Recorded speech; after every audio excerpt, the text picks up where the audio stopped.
आता म्हणता लग्न कर, मंडपाच्या बाहेर निघायला लागला. पण सोबत गुण या संगत गुण. त्याच्या बरोबर मित्र प्रकाश त्याचा, तो बी फिटाडच. तो काय म्हणतो, घरी जायला पैसे नाही बे बाप्पा, कुठे निघतोय, एक काम कर लग्न कर टाक. हा लग्न कर टाकू, कधीतरी तू लग्न करशील ना, तुझ्या लग्नाला 4-5 लाख रुपये किंवा 2-3 लाख रुपये त्या टायमाला लागत असतील.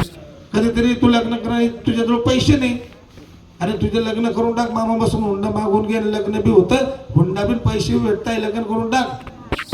दुसऱ्याच्या बुद्धीचा माणूस गेला मामाजवळ, म्हणे मामा मी लग्न करतो. लग्न करतो बस म्हणे, नाही असं नाही, मी जे सांगेन, मी जे मागेन ते द्यावं लागेल तर मी लग्न करतो, नाही तर लग्न करणार नाही. आता 2 तालाची माळी, 5-50 लाख रुपये घरामध्ये पडलेले, त्या टायमाला तो करोडपती माणूस मुखात शब्द काय देण्यास तयार आहे.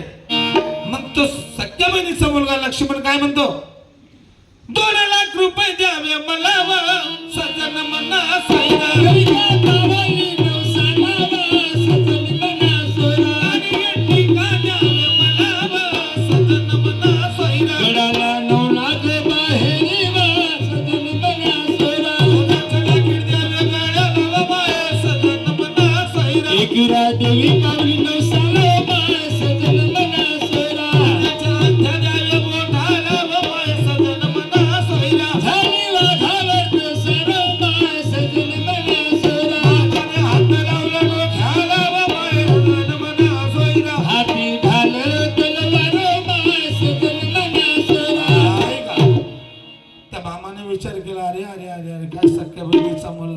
माझ्यावरती आणतोय.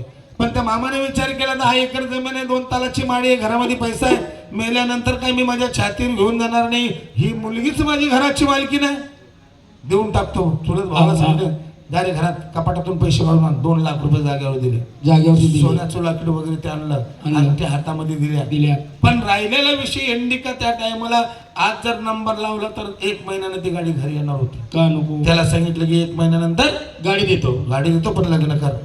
2 लाख रुपये दिसले, अंगात कपडे गिपडे घातले भाऊनं, लगेच मंडपात बसला. 15-20 मिनिटात बामण बोललं, 1-2 तासात लग्न लावून मुलगीला घरी घेऊन गेला. आनंद झाला त्याच्या आईला रे हो, आनंद झाला त्याच्या बापाला रे हो, आनंद झाला दोस्त मित्राला.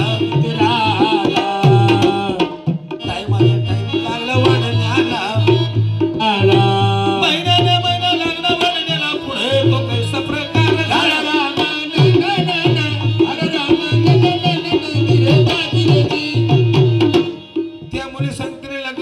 त्या मुलीला घरी आणल्यानंतर 2 लाख रुपये खिशात, गळ्यामध्ये सोन्याचं लॉकेट, हातामध्ये अंगठ्या, गाडी एंडिका बसायला.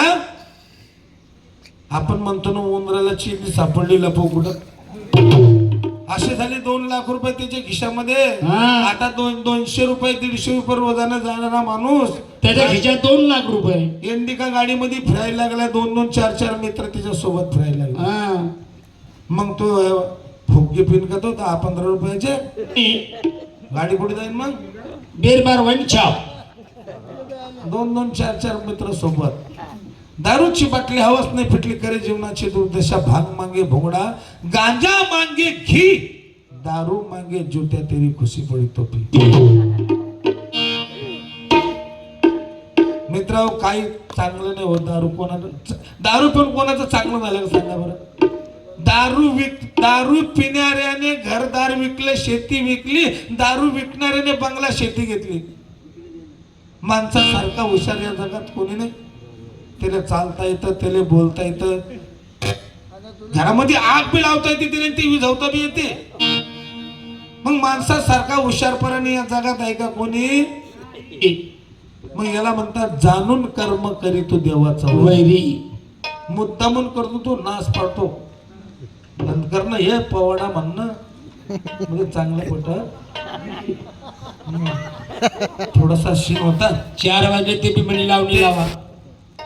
लगेच तू एक जेवण म्हणे लावणार का, आता कोणती लावणार गोवा काय चालू होतं काय, मी का भजन करत होता आणि अरे कसं समजत नाही हो दादा. हे ह्या बुद्धीमध्ये का काय दगड भरेले, हे बाकीचे कसे बसले देवासारखे? अहो आपण कुठेही 10-5 किलोमीटर अंतरावरती तमाशा पाहण्यासाठी जाऊ शकता, बसलेल्या आया बहिणी कुठे जाऊ शकता नाही याचा तर विचार करा. वर्षातून एकदा यात्रा येते, वर्षातून एकच वेळा गावात तमाशा येतो का रोजच तमाशा येतो? त्या तमाशाच्या दिवशी का भांडणं करता बे तुम्ही? आता सकाळी करा बरं भांडणं आधी दांगोडा करा बरं, कसे ठोका सांग तुम्ही. मग का बरं समजत नाही माणसाले? येडे येते हा बाप्पा रे, त्या पाया पडतोय माझ्या नवरे तू. म्हणून त्या मामाने तो पैसा दिला आणि त्या पैशाबरोबर तो मात करायला आला. बघा मित्रांनो, शब्द ऐकण्यासारखा.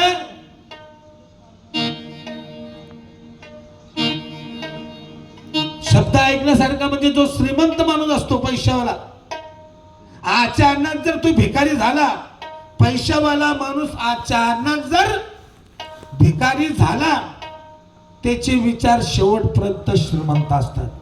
आणि माझ्यासारखा एखादी भीक मागणारा भिकारी अचानक पैशावाला झाला तर त्याचे विचार शेवटपर्यंत भिकारी असतात. म्हणजे शेवटी तो 7 घराचे तुकडे मागून खातो, त्याचे विचार तेवढे. म्हणून माणसासारखा हुशार प्राणी या जगात कोणी नाही. म्हणून दारूची बाटली अवस्थे फिटली करे जीवनाची दुर्दशा. अरे भांग मांगे भोगडा, गांजा मांगे घी, दारू मांगे जो त्या तरी खुशी पडू तुपी. या दारूने संसाराचा नाश केला. लोक गाव सोडून शेती पाटी विकून निघून गेले, कोणी रेल्वे पटऱ्याखाली जाऊन मेले. स्वतःची बायको बरं बघत नाही का म्हणून की तो त्रास देतो. ज्या मुलाला आपण जन्म देतो तो मुलगाला त्याच्या ठोकरून मारतो बापाला. आपल्या डोळ्याच्या समोरचा इतिहास आहे. मी बी का चांगला होतो, माझ्यासारखा बेवडा कोण आता 3 दिवस झाले.